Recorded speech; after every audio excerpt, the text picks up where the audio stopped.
So what we want to do as a Universal Peace Federation is promote the recognition that the breakdown of families and the problems with marriage, there's external reasons. The change in the culture, people not wanting to commit anymore so much, the fact that there's a tax break if you don't get married, or you can get more government benefits if you're not married, or the many different reasons that they haven't seen an inspiring example of a marriage. They come from a divorced family, so I don't want that. So there's many practical reasons, but we believe that there's an underlying spiritual problem that needs to be addressed, and that's the lack of God's presence in marriage. And so a spiritual problem needs a spiritual solution. And so what we want to do, especially as a Universal Peace Federation, is how can we come up with a spiritual solution, but that's not just for one church or one religion or one denomination. Because we want to have a solution it's across all kinds of people, even people who are not necessarily particularly religious or part of a church, because God needs to heal all those people, all those situations. So spiritual change in all the world's religious tradition, there's different methods, techniques, traditions, and ceremonies that we do to solve spiritual problems, right? To bring about change in the spiritual environment. We call this, in our unificationist perspective, we call it making conditions for change. Conditions that change. It's like creating an environment or circumstance where that makes it easier for things to change. So if we change the environment, then things can change more easily. So some of the examples when we talk about making spiritual conditions for change, the biggest, most obvious one is prayer, right? We pray. And we believe that our prayer makes things change. Now, just looking at it, so you're sitting here praying and that person over there is sick. How do we know that makes a difference? Well, we believe, and we know because we've seen also from experience. But making these spiritual conditions, like praying, like making offerings. In the Old Testament, they used to make offerings on like that, or fasting, or studying, or even when we make donations and tithes. It's not just about the money. It's about the giving, the spiritual condition that we're making. So all these actions we take, we believe, because we're spiritual beings, we live in a spiritual world, have significance beyond just the act of, I'm bowing my head and I'm saying words. It has more meaning than just that, because we live in a spiritual world and we're spiritual beings. So to solve the spiritual problem, we need spiritual actions, spiritual conditions that will make a difference.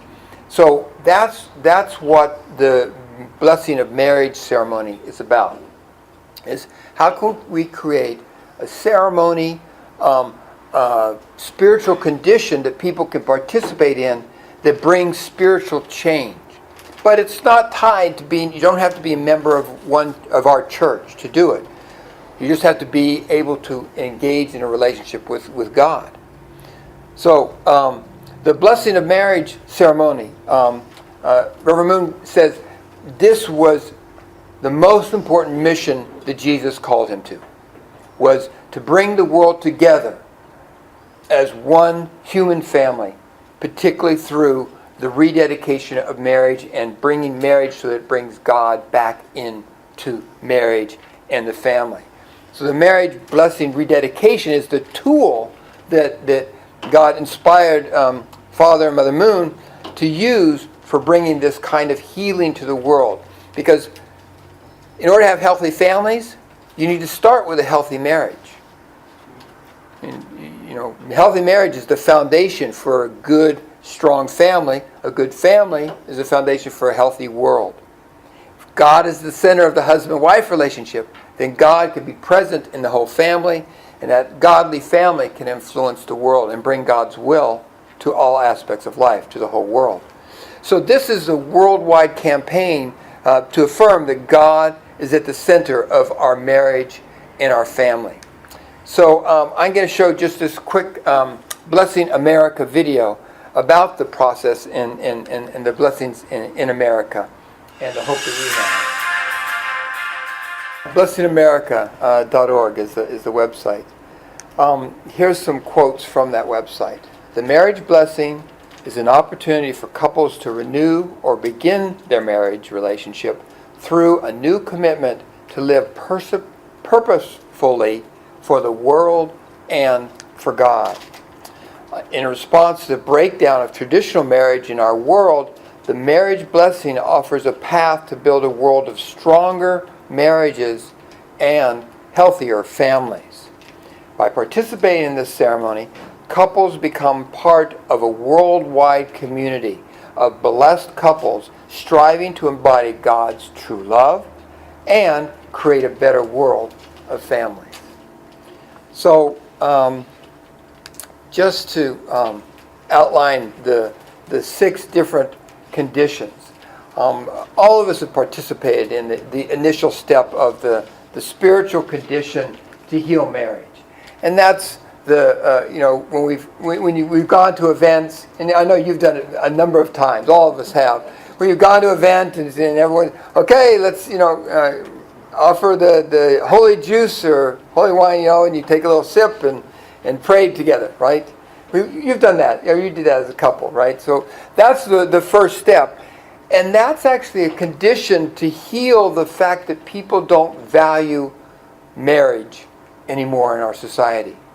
And so the more people we get, even to make that simple step of just saying, look, I'm joining the toast to raise up the value of the family. And we did, for a couple of years, we went around and a lot of people just, yes, I will toast to that, and some people, they used holy wine. We used holy juice most of the time, just offering the word and the declaration of God that I believe in marriage. Marriage is a godly institution, and we want it to be successful, and we want it to be centered on God.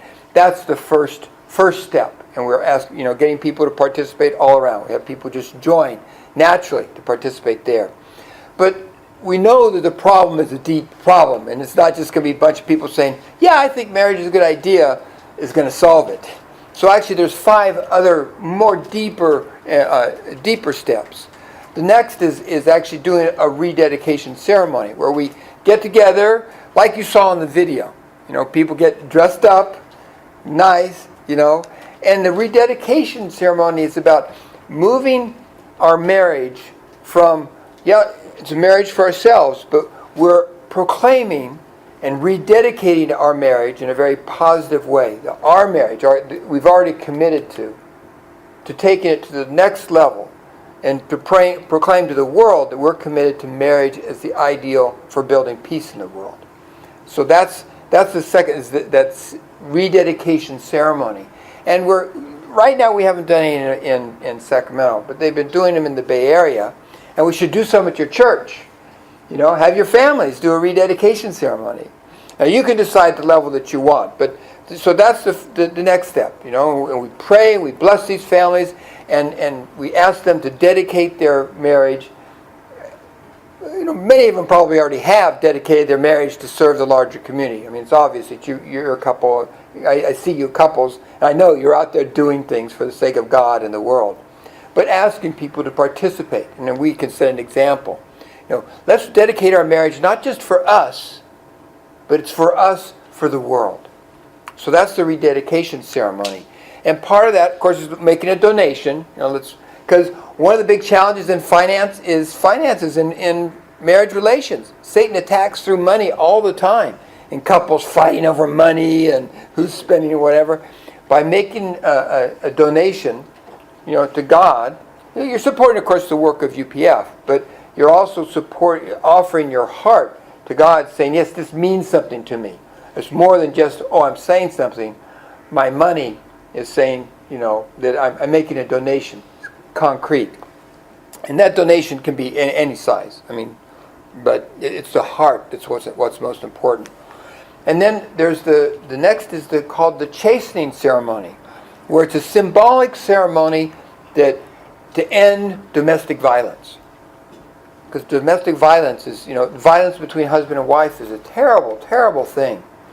And so they symbolically, you have like one of these styrofoam bats, and you hit your spouse 3 times, symbolically saying, that ends the end. I'm never going to hit or hurt, my partner ever. And making that promise to address the problem of domestic violence.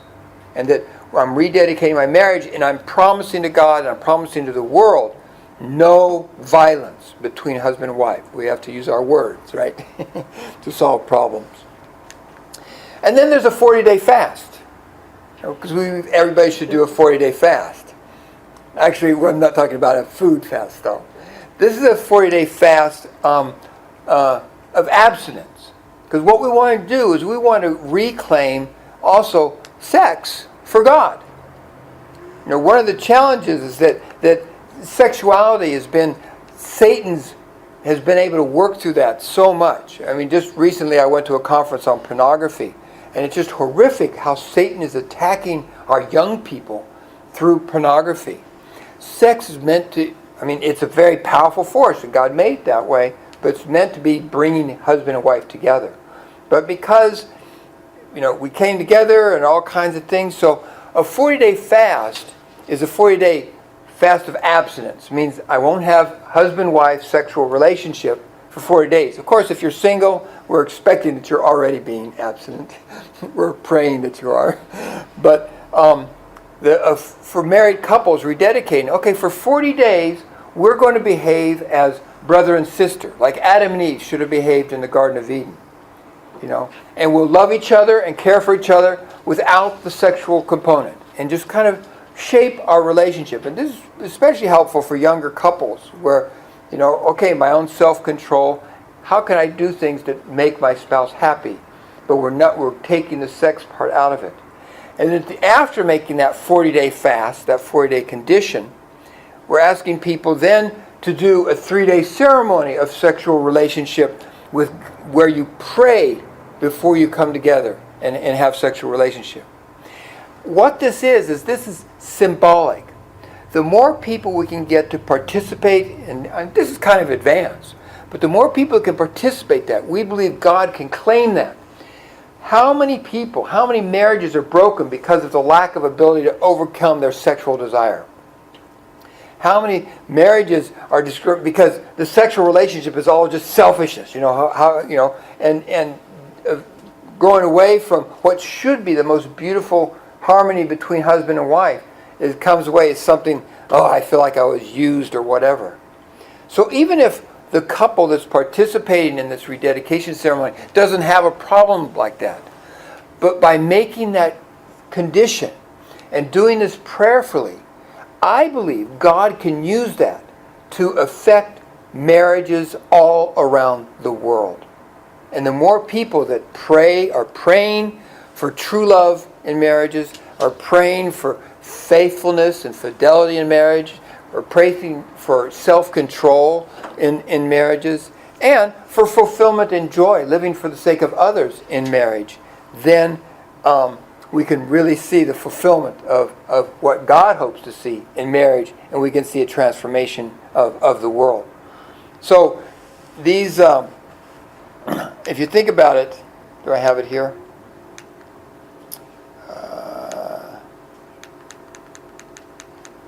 Where was it? Yeah.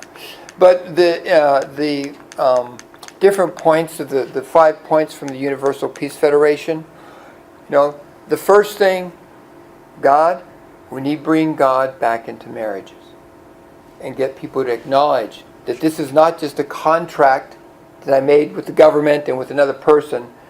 No, this is a covenant I've made with God at the center.